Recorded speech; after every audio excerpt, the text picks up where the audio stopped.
She moved like she was trying to disappear. That was the first thing he noticed. Not her face, not her voice. The way she folded into corners like she was apologizing for taking up space. And somehow, that was the woman who made an entire ballroom full of killers go silent. But we'll get to that. If you love emotional, addictive stories that stay with you long after they end, subscribe to this channel right now because this one, it only gets more intense from here. It started 3 weeks before the gala. The Renford Corporation Tower stood like a blade against the Seoul skyline. 42 floors of glass, steel, and silence. On the top floor, behind a door that most people never saw twice, sat Dominic Caius. Not a CEO, not exactly. The title on paper said Executive Chairman, but the truth beneath it said something else entirely. Dominic Caius controlled half the port logistics in East Asia. His name didn't appear in newspapers. It appeared in whispers, in warnings, in the last words people said before they disappeared. He was 34 years old. He had never raised his voice in a meeting. He had never needed to.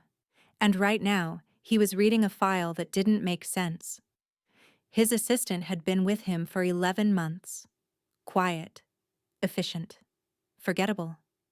She filed reports before he asked for them. She anticipated his schedule changes before they happened. She never spoke unless spoken to. Never looked at him longer than necessary. Never made a single mistake. And that was the problem. Because in his world, people who made no mistakes were either exceptionally trained or exceptionally hidden. Both were dangerous. He closed the file slowly. The sound barely a whisper, but his right-hand man, Soren Matei, standing near the window, caught it immediately. "Sir," her background check. Dominic didn't look up. "What about it? It's clean. Too clean." A silence that made Soren shift his weight slightly. A small thing. But in this office, small things meant everything. "How long has she been here?" Soren answered carefully. 11 months. And before that? Nothing. Dominic's jaw tightened just slightly. Not nothing as in classified. Nothing as in, it doesn't exist. Correct? Dominic leaned back slowly. His dark eyes settled on the window, the city sprawling beneath him, oblivious. Millions of people moving through their lives, never knowing that decisions made in this room could rearrange entire economies overnight. And somewhere in this building, 41 floors below, a woman with no past was making his coffee. Interesting. That word in his mouth was never casual. It was a verdict. And the woman it was aimed at had no idea what was about to begin. Her name was Sable Ione. And at that moment she was standing in the executive kitchen, hands steady, eyes down, doing exactly what she always did. Disappearing. The coffee machine hummed. She measured the grounds precisely. Same ratio every morning. Same temperature. Same timing. Routine was safety. Routine was invisible. And invisible was alive. A voice behind her. "He wants you upstairs." Sable didn't flinch. She never flinched. That in itself was unusual because most people who got summoned to the top floor flinched. She picked up the tray, checked the placement of the cup, the napkin, the small dish of dark chocolate he never acknowledged but always finished, and she walked toward the elevator. But something was different today. She could feel it. The air in the building had shifted. The staff moved differently. Eyes darted. Whispers cut short when she passed. Whatever it was connected to her. She just didn't know how yet. The elevator doors opened to the 42nd floor. She stepped out, walked the long corridor, and knocked once. "Come in." She entered, placed the tray on his desk, stepped back, waited. Dominic didn't touch the coffee. He didn't look at the tray. He looked at her. "Sit down." Her pulse skipped. Not visibly, not outwardly, but inside, something cracked. because in all this time he had never once asked her to sit. She sat, slowly, carefully. "You've been here almost a year." "Yes, sir. And in that year you've never once been late." "No, sir. Never made a personal call from this building." "No, sir. Never spoken to another employee longer than 40 seconds. She said nothing because that wasn't a question. It was an observation. And observations from Dominic Caius were the opening move of something. He leaned forward slightly. "Who are you, Sable?" The question landed like a blade laid flat on a table, not cutting yet, but ready. She met his eyes for exactly 1 second, then looked down. "I'm your assistant, sir. That's what you do." He leaned back. "That's not what I asked." The weight of what wasn't said pressed against both of them. Not trust, not suspicion. Something worse. Curiosity. And curiosity in his world was the most dangerous thing of all. But she didn't know that yet. She would. 3 days later, the next summons came. Not through the usual channels. A handwritten note on her desk when she arrived at 6 in the morning. "My office. Now." Her stomach froze. Because handwritten notes from Dominic Caius didn't happen. Not for staff. Not for partners. Not for anyone. She knocked. Enter. He was standing by the window, coffee untouched. "I'm going to ask you something, and I need you to answer honestly." "Yes, sir." He turned slowly. "The gala." She waited. "You're coming." It wasn't a question. "Sir, I'm administrative staff. I don't attend events. You do now." "With respect, sir, the gala guest list is partners, allies, and family contacts." "I'm none of those." He studied her for a long moment. "Longer than comfortable? Longer than professional?" "That's exactly why I want you there." The only crack in her composure. "I don't understand." "You will." Cold. Simple. Final. But this time something else lingered in his voice. Something she couldn't name. "A dress will be sent to your quarters."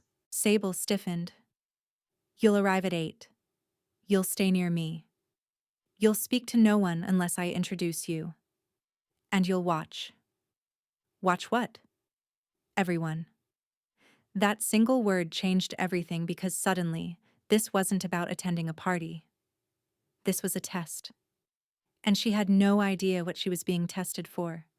She nodded once. "Yes, sir." He turned back to the window. "That will be all."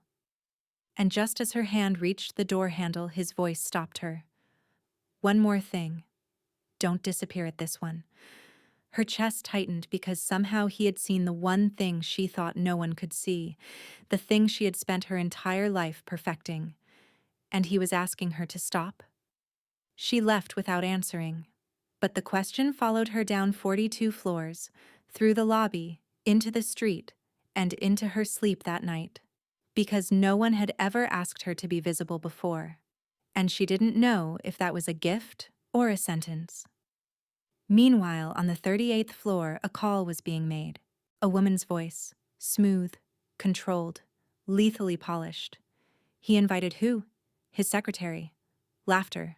Not amused. Cold? "That's adorable. Should I be concerned?" The voice on the other end hesitated. "I don't know." She should be. The line went dead. And across the city, a plan began to take shape. One that had everything to do with making sure Sable Ione never stood beside Dominic Caius again. But the woman making that call had made one critical mistake. She underestimated the quiet ones, and Sable was the quietest of them all. That was about to become the most lethal thing in the room. 5 days before the gala, Sable was organizing files in the 39th floor archive when the door opened behind her. She didn't turn. Most people who entered the archive were junior clerks or lost interns. But the footsteps that followed were deliberate, measured. Footsteps that expected the room to rearrange itself around them. "You must be Sable." She turned slowly. The woman standing in the doorway looked like she had been assembled from a magazine editorial. Tall, sharp cheekbones, Dark hair swept back with surgical precision. A cream-colored blazer that probably cost more than Sable's annual salary. And eyes that had already finished their judgment before the conversation started. Sable straightened. I am. And you are. The woman smiled. Not warmth. Construction. Carefully built to look inviting while communicating something else entirely. Renata Voss. The name landed with weight. Because Sable knew exactly who Renata Voss was. Everyone in the building did.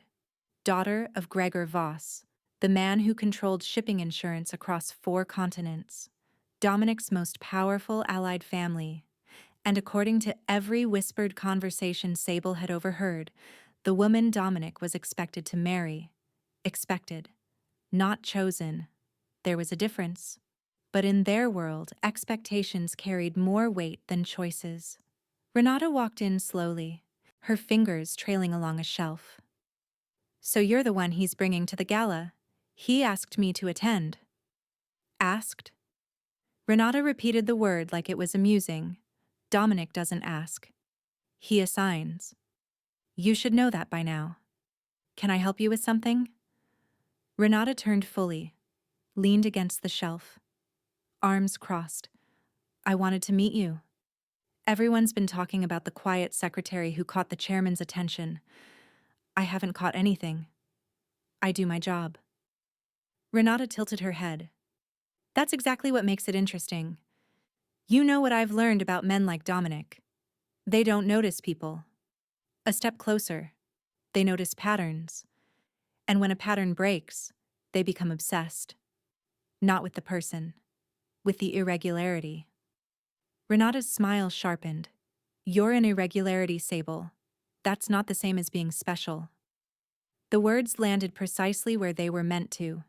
Somewhere between the ribs. Sable held her ground. I appreciate the insight. Is there anything else? Renata studied her, then laughed softly. You're good. That composure, that stillness. Most people in your position would be nervous right now. Sable met her eyes. I'm not most people. Renata stopped. The smile didn't waver, but something behind it did. Just for a fraction of a second. No, I suppose you're not. She opened the door but paused halfway through. A word of advice. Free of charge. Don't mistake proximity for safety. The closer he keeps you, the more visible you become. And in his world, visibility, her voice dropped, almost gentle, almost caring. Visibility is how people disappear. And then she was gone. Sable stood there, breathing, processing, because everything Renata said was designed to sound like concern. But Sable knew better. That wasn't a warning. That was a territorial marker. A line drawn in expensive perfume and polished syllables. And it told Sable something Renata probably didn't intend to reveal. She was afraid. Not of Sable specifically, but of what Sable represented. The possibility that Dominic Caius might make a choice, instead of honoring an expectation. And for someone whose entire position depended on that expectation, that possibility was lethal. But she had no idea that the choice had already been made for her. Not by Dominic, not by Renata, by someone she hadn't met yet. Someone who had been watching long before any of them noticed.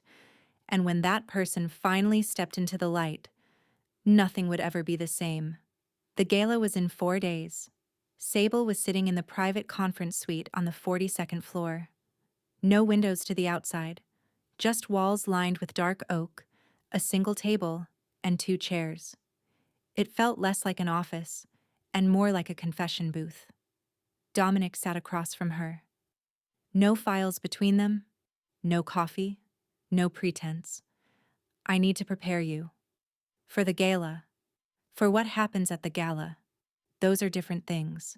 The people in that room will not be like the people in this building.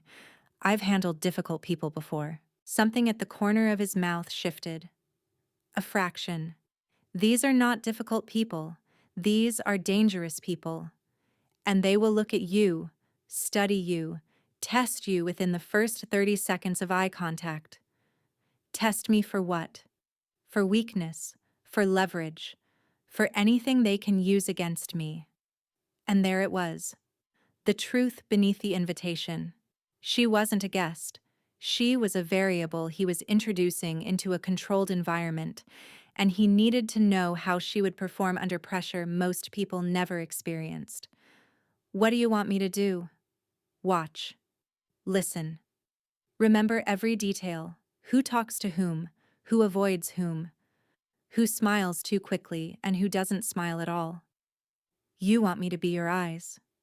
I have eyes. His voice dropped slightly. I want you to be the ones they don't expect. That sentence changed the air between them.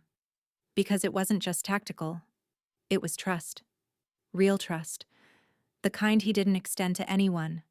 Not his security. Not Soren. Not the allies who had known him for decades. And he was giving it to the woman who had been filing his paperwork. I'll need details. Guest list. Seating arrangements. Known relationships and known tensions. For the first time, his expression changed. Not surprise. Recognition. Like she had just confirmed something he suspected but hadn't verified. And then he said something that didn't belong in this room, in any version of their professional arrangement. You remind me of someone. She turned slowly. Who? Someone I couldn't read either. It didn't end well. The words hung there. Not a compliment. Not a warning. Something personal. And for a fraction of a second, his eyes weren't calculating. They were remembering.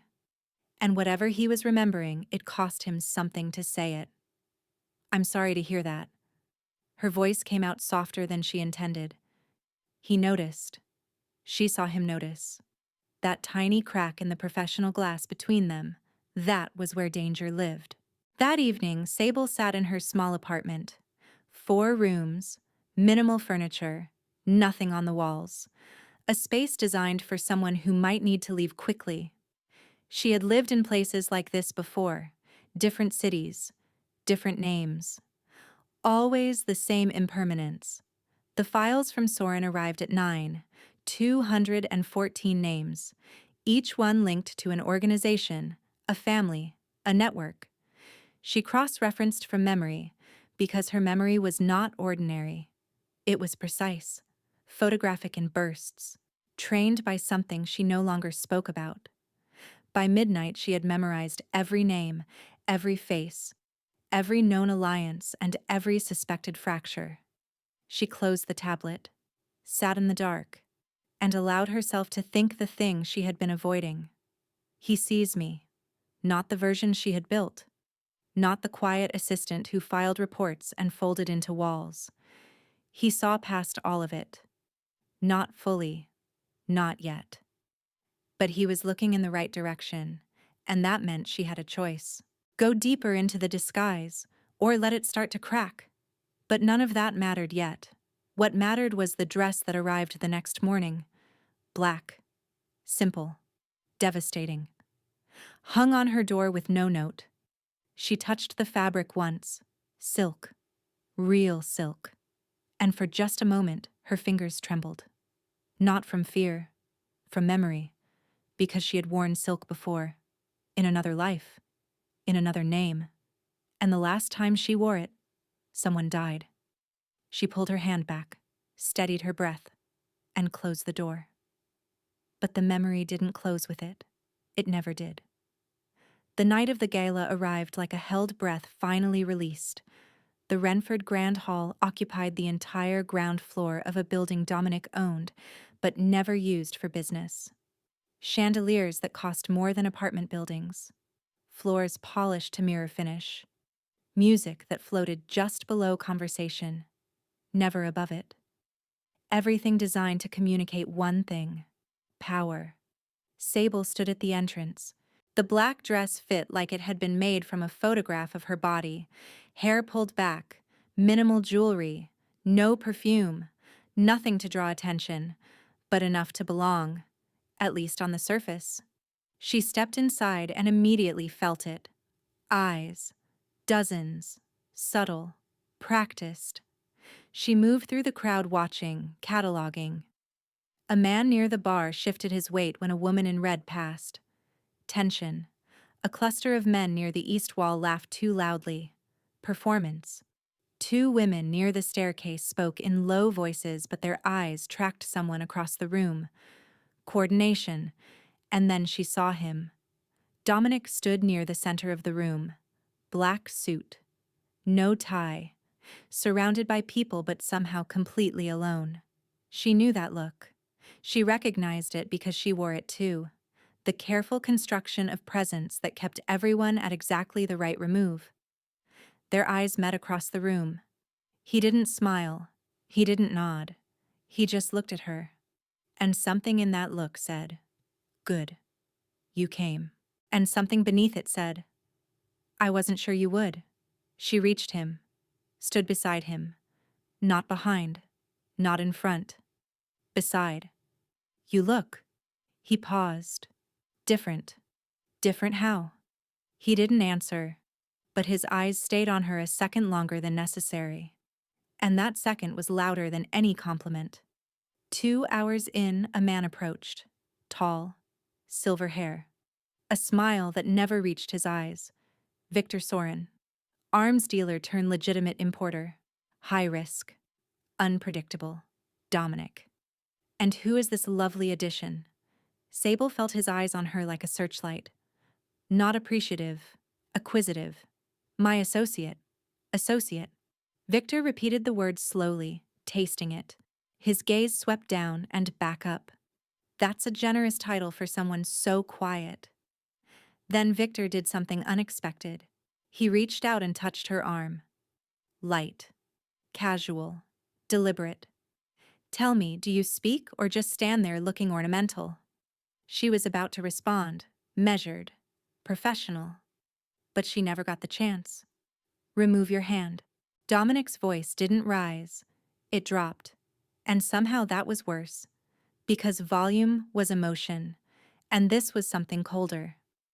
Victor's smile wavered. "I was only being friendly. You were being something. But friendly is not the word I would use." People nearby stopped talking. Glasses paused mid-lift. The frequency of the room had just changed. Victor slowly withdrew his hand. No offense intended.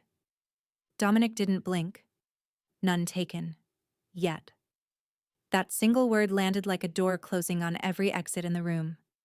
Victor nodded once and walked away. Dominic waited. Let the room recalibrate.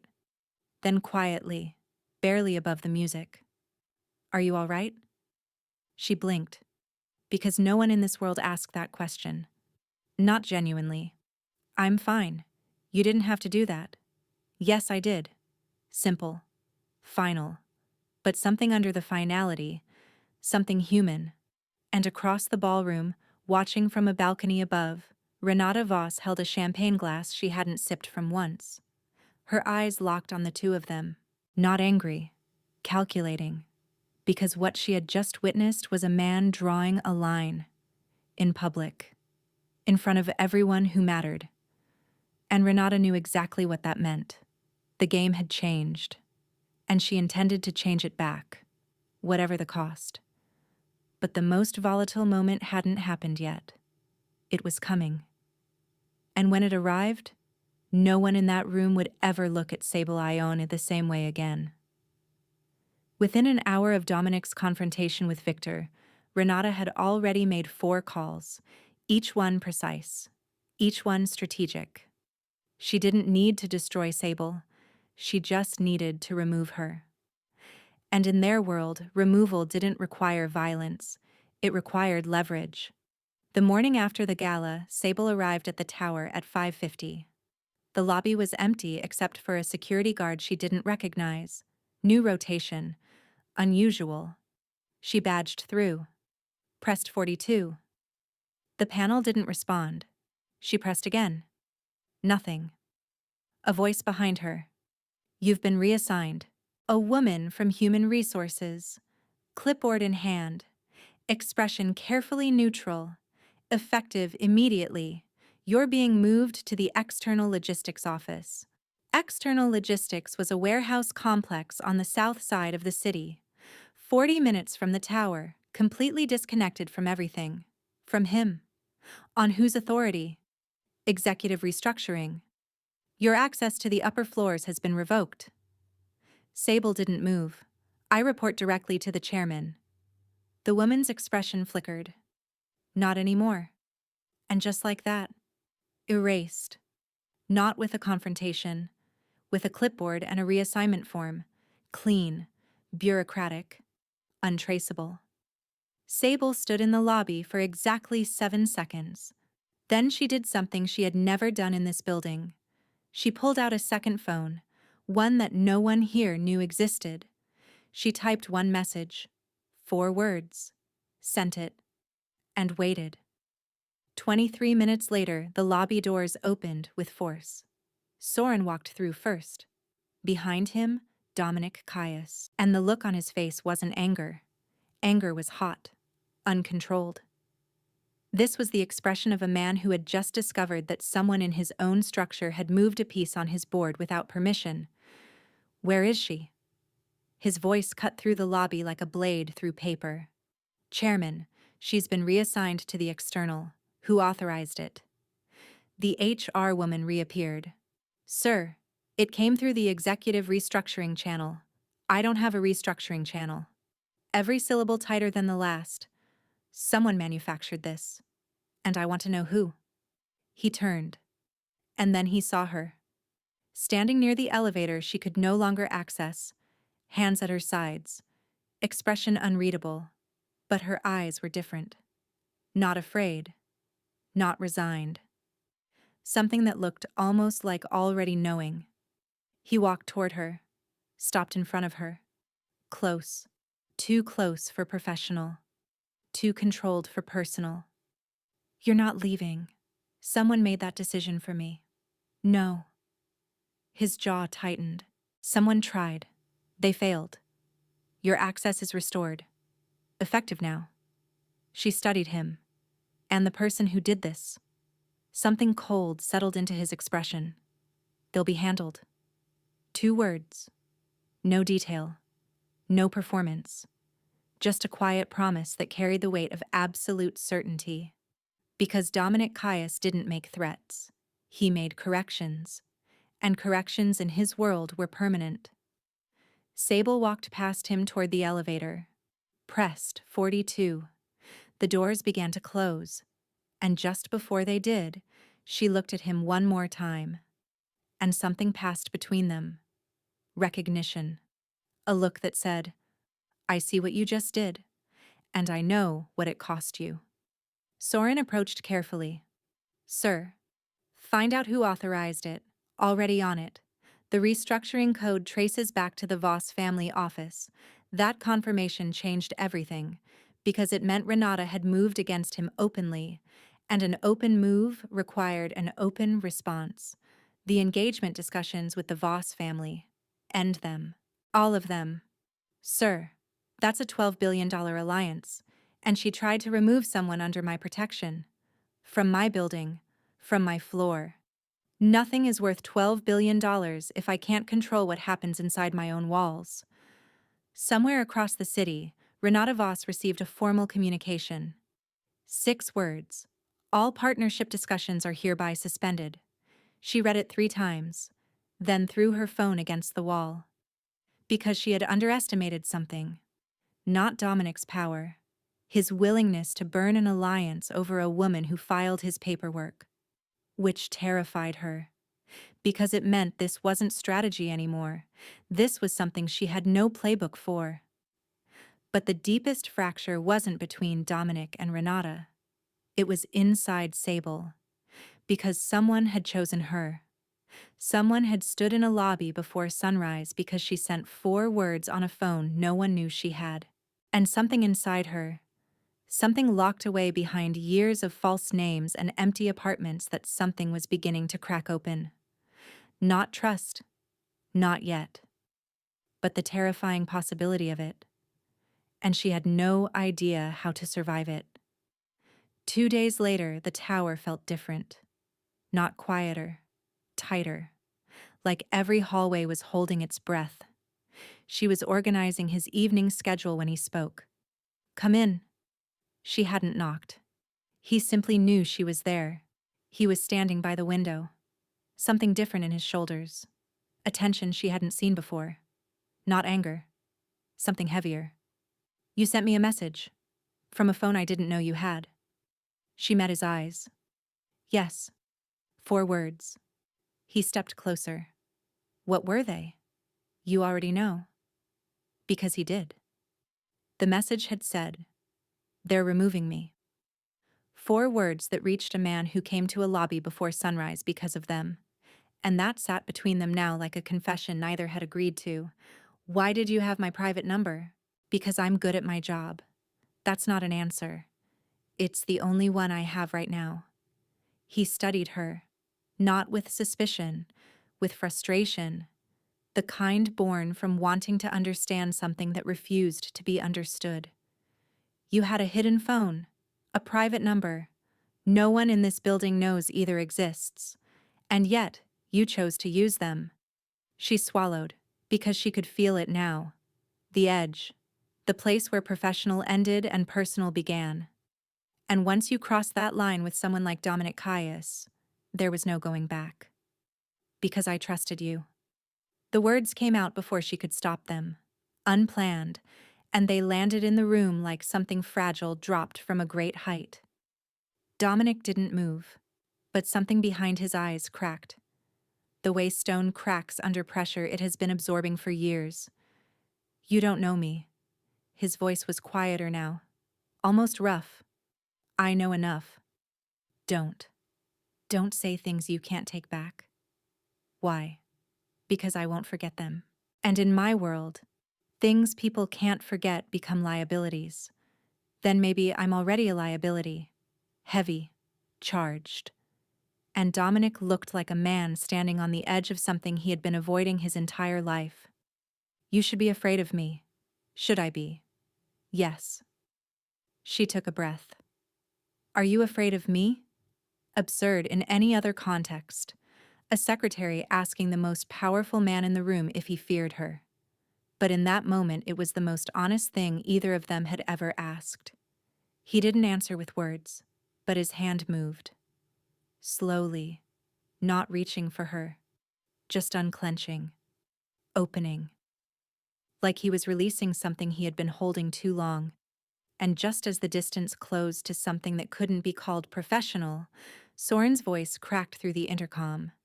"Sir, we have a situation." "Main gate." His expression changed instantly. The openness vanished. The softness sealed. What was standing before her a second ago, that human, uncertain version of him, it disappeared. Replaced by the man the world knew. Cold, precise, lethal. "Stay here." She didn't argue, because she had heard something in Soren's voice she recognized. Not urgency, fear. And Soren didn't fear easily. Dominic was gone, and Sable stood alone in his office, her heartbeat loud in her ears. Because something had almost happened. Something that would have changed everything. And part of her was relieved the interruption came. But another part, a part she didn't fully recognize anymore. That part wanted to follow him. Not out of duty, not strategy. Because of something she hadn't felt in so long she had forgotten its name. The forgetting had been the only thing keeping her safe. Now that she was beginning to remember, the safety was gone. And it was never coming back. Dominic reached the ground floor in under 90 seconds. Soren was at the security command center. Monitors displayed every angle of the perimeter. On the main gate camera, a single black car idled. No plates, no markings. The driver's door opened and a man stepped out. Dominic stopped. Not because he didn't recognize the man, because he did. Nico Davan. "Sir, he's requesting entry." Dominic said nothing. His eyes locked on the monitor. Nico Davan. The name moved through certain circles the way weather moved through open water. You felt it before you saw it. And by the time you saw it, the damage was already in motion. He controlled the Eastern European corridor. Weapons, intelligence, infrastructure. He didn't build empires, he dismantled them. And with a patience that made even men like Dominic recalibrate. They had history, not alliance or rivalry. Something built on a single event years ago that neither spoke about.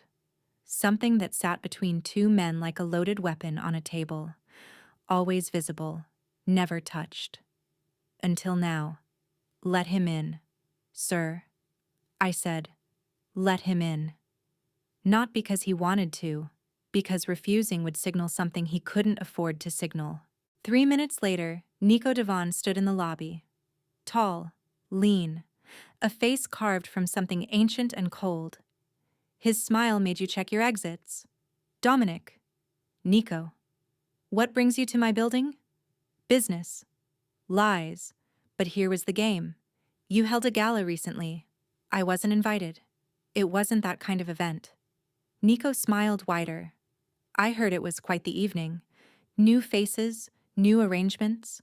His eyes moved, slow, deliberate. New attachments. The word landed precisely. Because Nico Davon didn't use words casually. Every syllable was a probe. Say what you came to say. He slid his hands into his pockets. Your secretary. Dominic's expression didn't change, but inside, something locked into place. The way a weapon locks when the safety releases. What about her? She's interesting. More interesting than a secretary should be. You looked into her. I look into everyone. Professional habit. And what did you find? That's the interesting part. Nothing. The same nothing your people found. Two identities searching for the same ghost. He stepped closer. I know what an erased identity looks like, Dominic. I've erased enough of them myself. Whoever she was before, someone very powerful wanted her gone. And that kind of power attracts my attention. Dominic moved slightly.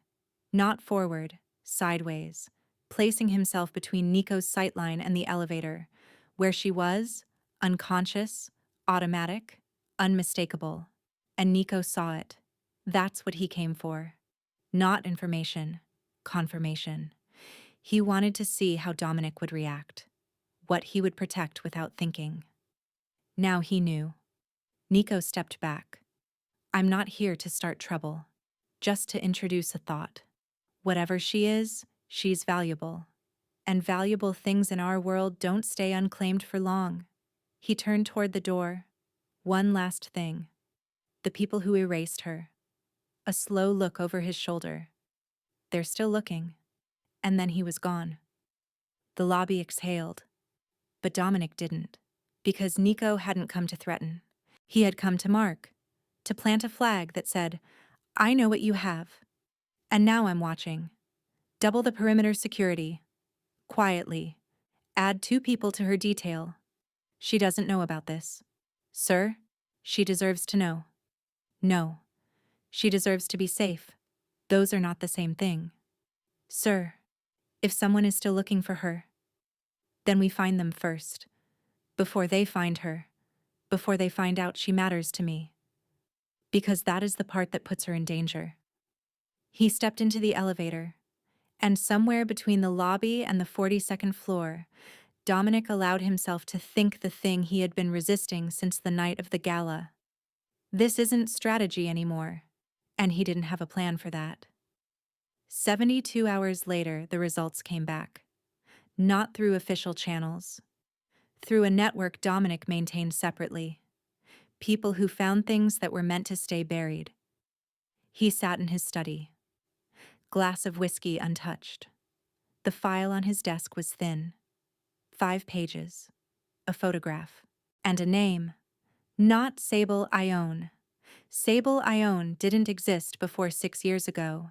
No birth record, no school records, no family. She had appeared fully formed, like someone had pressed a reset button on an entire human life. But the woman before Sable Ione existed, and she was someone. The photograph was old, slightly damaged, A young girl, maybe 15, standing beside a man in a military dress uniform. The man's face was sharp, commanding, carrying the unmistakable weight of authority. General Thomas Corvin. Dominic read the name 3 times, because Corvin wasn't just a name, it was a dynasty. The Corvin family had controlled private military logistics across Eastern Europe and West Africa for 2 decades. Supply chains, security contracts, government back channels, the invisible infrastructure behind half the conflicts of the past 20 years.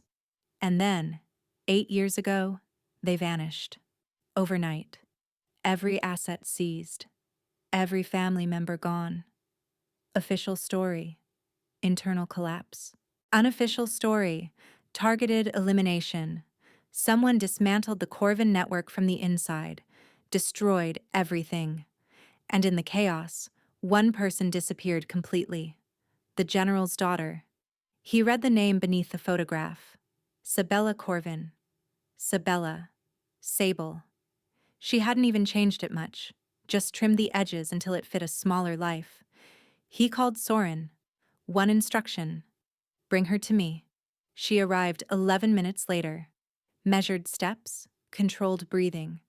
But tonight she noticed the file on his desk and the way he was standing, not at the window, in the center of the room, facing the door. Waiting. He didn't ease into it. He placed the file in front of her and opened it to the photograph. Her face changed. Not dramatically, but completely. Every layer of control, every carefully constructed wall, every mask she had spent 6 years building, it dissolved. Where did you get this? That doesn't matter. It matters to me. He sat across from her. Sabella Corvin. She flinched, physically. Like the name was a sound she hadn't heard in so long that it registered as pain. Don't call me that.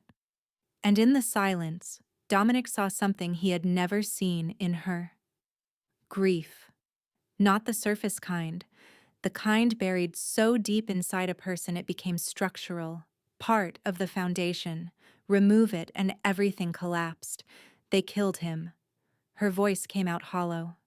Everyone. My mother. My brother. The entire household. One night. That's all it took. One night to erase a family that took 3 generations to build. He didn't interrupt. Because this wasn't a conversation. This was a wound being opened for the first time in 6 years. I was 17. I was supposed to be home. But my father knew. He had received intelligence, 48 hours before. Enough time to move one person. Not enough for everyone. He chose me. Her eyes lifted. And there were tears. Not falling. Just present. Holding.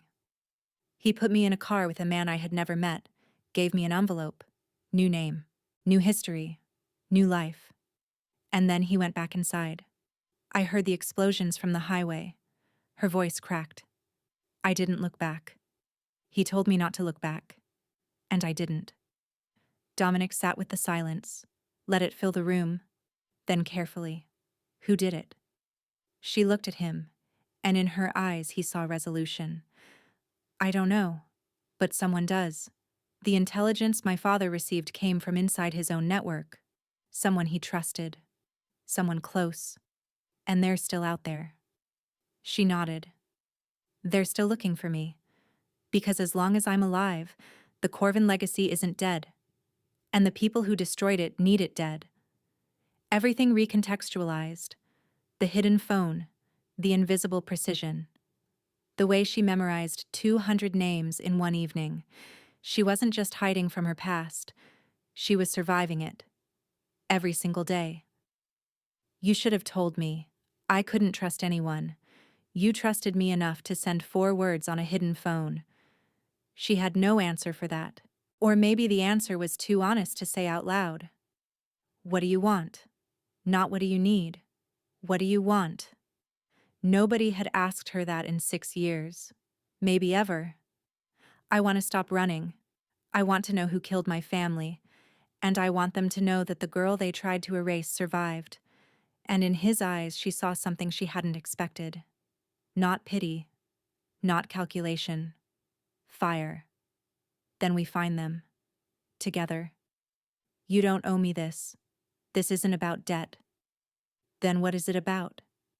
He didn't answer immediately, and the weight of that unanswered question said more than words could. But he didn't get the chance to speak. His phone rang, and the voice on the other end turned his blood cold. Sir, Nico Davin just made contact with the Voss family, and Renata gave him everything. The people who destroyed the Corvin family now knew exactly where the last Corvin was. And they knew exactly who was standing beside her. The war wasn't coming anymore. It was here. By morning, Soren delivered the update. Controlled. Professional. But his hands were trembling. Renata Voss shared your security briefings with Nico Davan, including Sable's real identity, and Davan forwarded the intelligence to parties we haven't fully identified. Initial traces point to the Balkan corridor, where the Corvin family had once held absolute control, where the order to destroy an entire bloodline had originated. What else?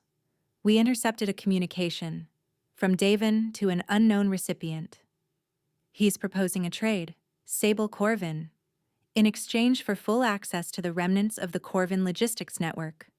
Routes, contacts, infrastructure dormant for 6 years but never dismantled. They want to reactivate her family's network using her as the key. If the network recognizes a living Corvin, certain encrypted systems, vaults, contacts, they unlock. She's not just a symbol. She's an access code. Alive, she opens doors sealed for years, and Renata is positioning herself as mediator. If the trade goes through, the Voss family gets a percentage of the reactivated network. She engineered all of this. She engineered a weapon and pointed it at the one person I chose to protect. The door to the study opened. Sable stood there, not summoned, and the look on her face said everything she already knew. I found out an hour ago. My sources. I know what Devon wants, and I know the only way to stop it. Don't. I have to leave. No. If I stay, they come here. They come for you. For your people. For everything you've built. I won't be the reason your world burns. You think leaving protects anyone. You think disappearing again solves this. It solved it before. It didn't solve anything. It delayed it. And the delay cost you 6 years of your life.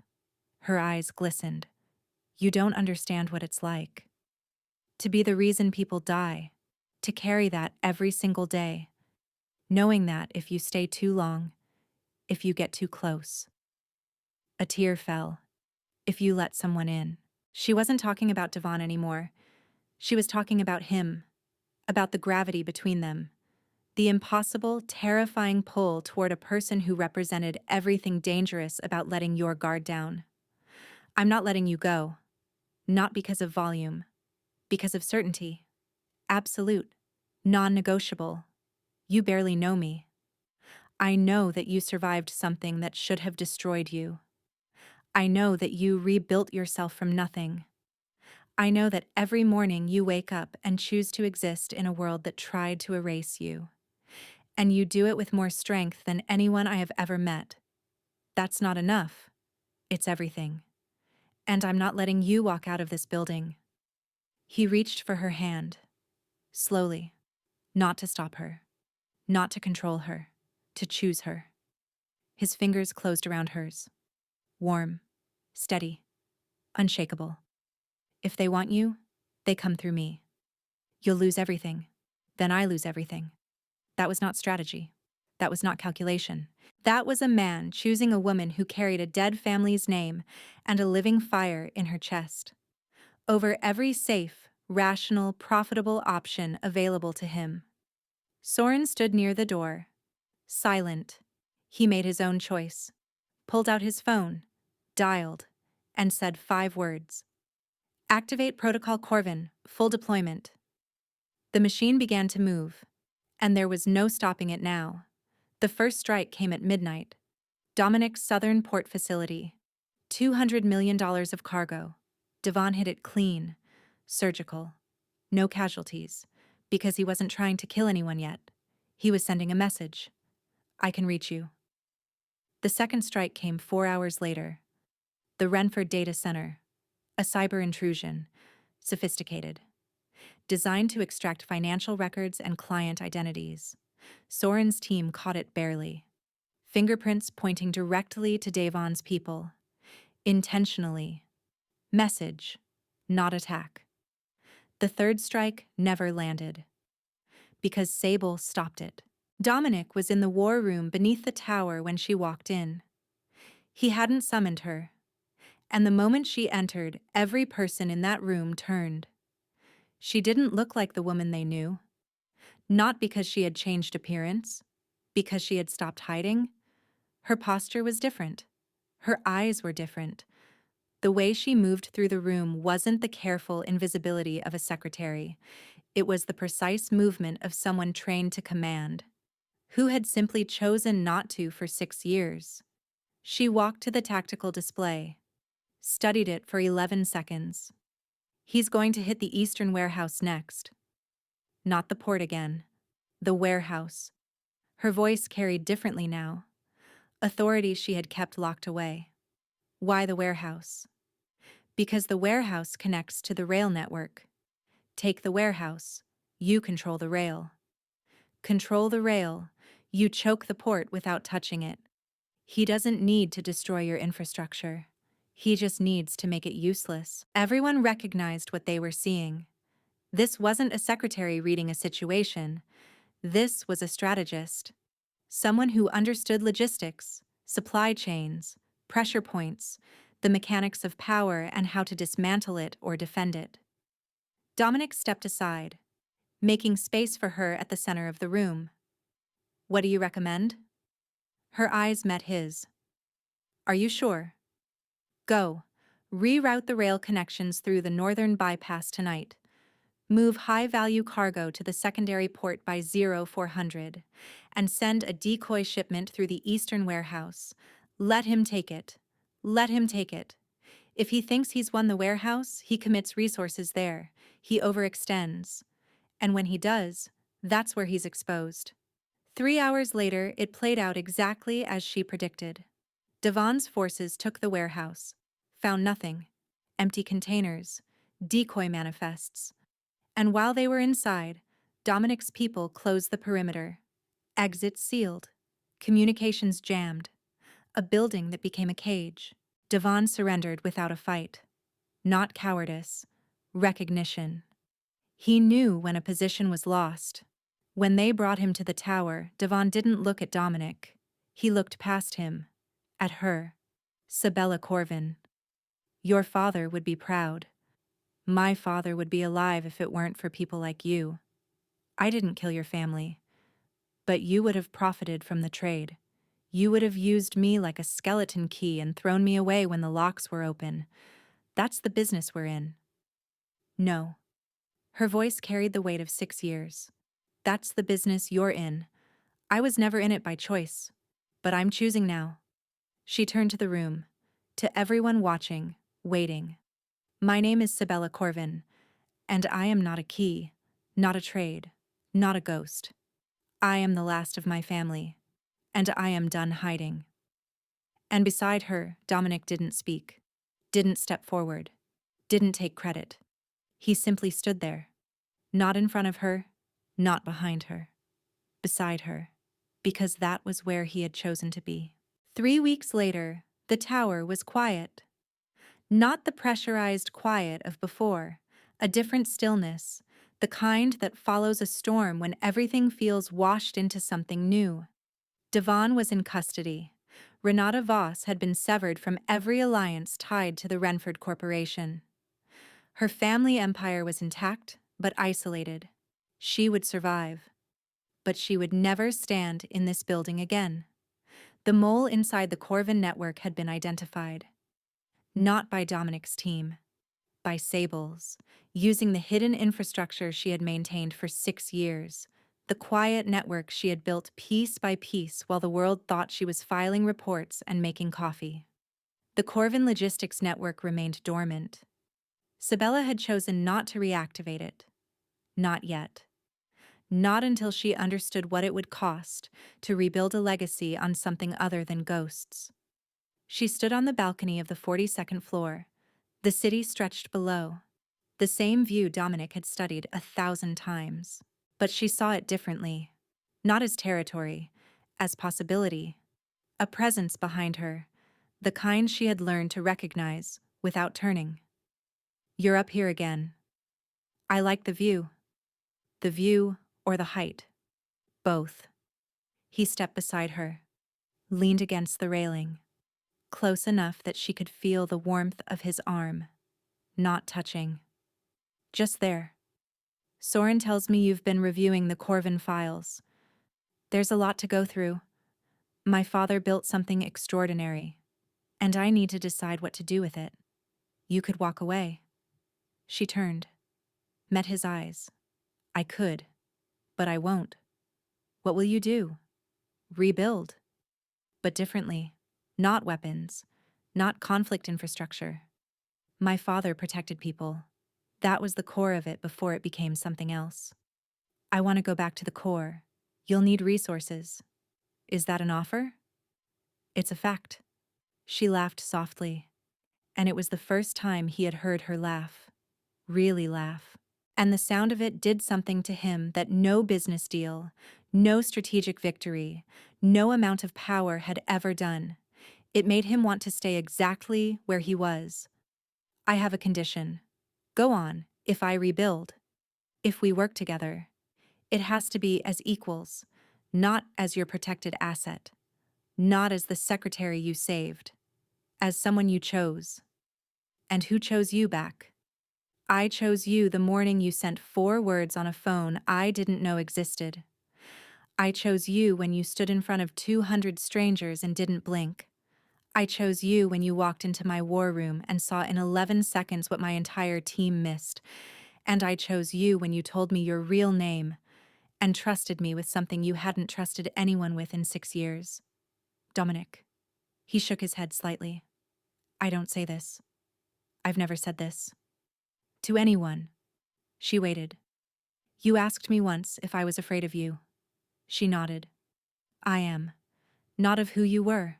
Of what I become when you're in the room. She reached for his hand. He didn't flinch. Just opened his palm. And let her in. The first time you really spoke to me, you said, "Who you Sable are?" He nodded. I remember. I didn't answer because I didn't know. She squeezed his hand. I know now. And the distance, the legendary, immovable distance that Dominic Caius had maintained between himself and every living person for his entire adult life. It wasn't there. Just gone. I know who I am. And I know where I belong. Then stay. One word. And it said everything. She leaned into him. And for the first time in 6 years, Sabella Corvin, the girl who survived, the woman who hid, the force who awoke, stopped running. Not because someone told her to, because she chose to, and he chose her. Not as an asset, not as a cause, as the person he wanted beside him when the board was cleared and the game was over, and all that was left was the quiet. And in that quiet, standing on the balcony of the 42nd floor, the city alive beneath them, and the past finally behind them, they both understood something. This wasn't the end. This was the beginning. And this time, neither of them was alone. If this story moved you, subscribe now for more unforgettable emotional stories like this, because the next one might change everything you thought you knew about love, power, and the strength it takes to let someone in.